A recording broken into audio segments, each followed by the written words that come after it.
Long been the world's most famous off-road open country race, the Dakar Rally. Now, it usually runs from France to Senegal, but security concerns over the historic route through the Western Sahara have led it to be relocated in the past couple of years to the desert sands of Saudi Arabia. But this year's edition, which concluded a few days ago, did have a new wrinkle. For the first time in Saudi Arabia, Israeli drivers were permitted to take part in the course. Now, joining us is Dr. Nirit Ophir, who accompanied the Israeli drivers to Saudi Arabia under the sponsorship of MyHeritage. That's an online genealogy and DNA test company. She's also a research fellow at the Israel Center for Gulf Studies at Haifa University. And Nirit, of course, viewers at I-24 News know you best as a Middle East expert. So unless you're a secret race car driver in your spare time, how did you get involved with the Dakar Rally in Saudi Arabia? So first of all, this is not my first rally.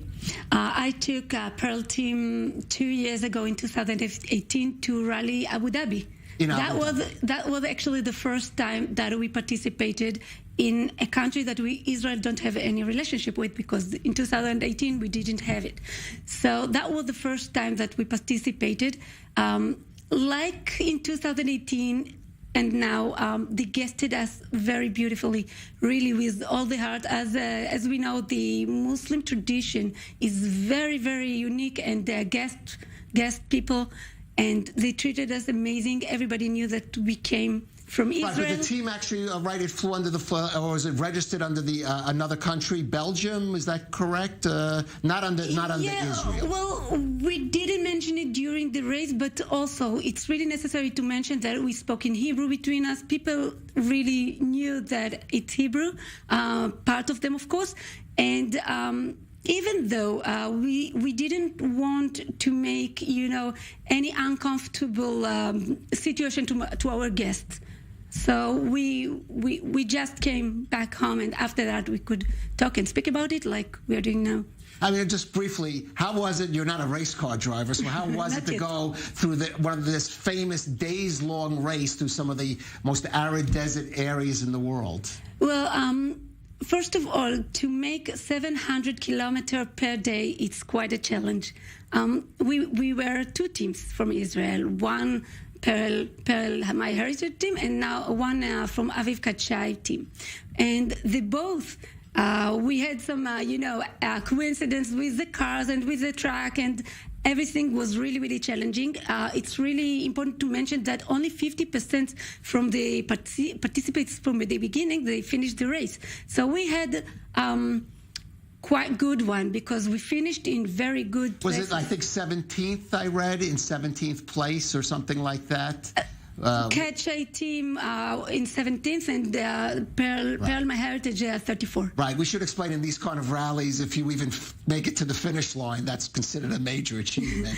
Let's move from your racing career to your more usual career as a Middle East expert and a specialist in relations between Israel and these kind of Arab states. How significant do you put that in the perspective of Israel's maybe developing relationship with Saudi Arabia? We definitely see that the normalization between the Gulf countries and Israel are influenced most of times, and during the last 2 years.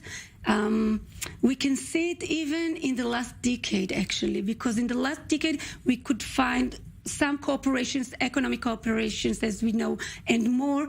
And this is the first time that we have a sport team who participate. I think it's an open door now, because that's the first time for the next generation and next future for everybody. Right, but again, as you said, they knew you were Israelis, but you didn't participate as an Israeli team. Do you think there's a possibility that the next step could be the way Israeli athletes were allowed in some of the Gulf states, we should mention, to participate as Israelis? We saw Israeli flags even in some sporting events in, I believe it was Qatar and Abu Dhabi before relations. Would Saudi Arabia move to the next step, allow an Israeli team with even a flag on it, or, for example? I assume that more year and a half from now, we can make it. Yes, I think that the normalization between the countries, Saudi Arabia and Israel, are getting warmer. Not only by sports, it's only a symptom, as I say. We can fight it in many ways, and much more people who arrive to the Gulf and to Saudi Arabia. This is an open door now.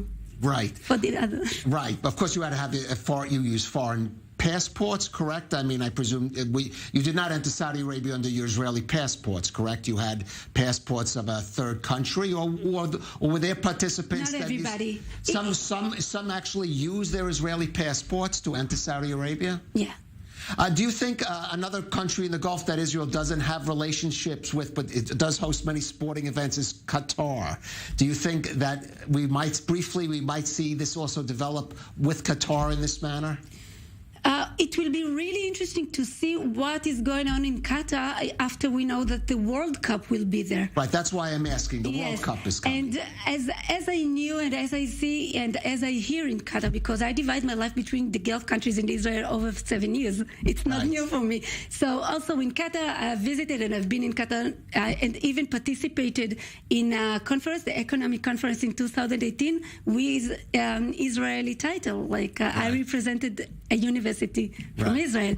So I assume, and Qatar announced that it won't be a problem for Israelis to arrive with Israelis passport to the World Cup. All right. It was before, announced. This was a step forward. Dr. Nurit Ophir, Middle East specialist, and I guess I have to say desert rally race car participant. Thank you for joining us on The Rundown.